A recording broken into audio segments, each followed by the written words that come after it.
Un Xanax, vă rog. Aveți rețeta? Nu, dar nu vreau decât o pastiluță. Știți, sunt într-o situație și aș vrea să mă calmez.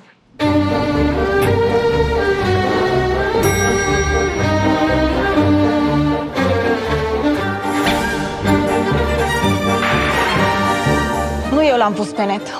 Soțul meu a dus computerul la reparat.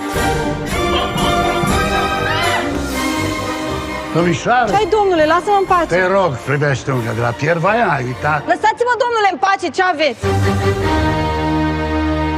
Cine este pentru ca doamna Cilibiu să rămână profesoara copiilor dumneavoastră?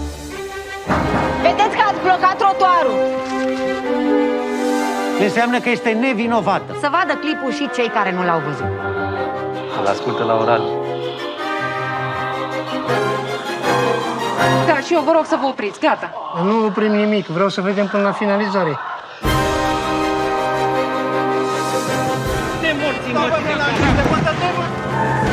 Adică noi suntem la o școală bună.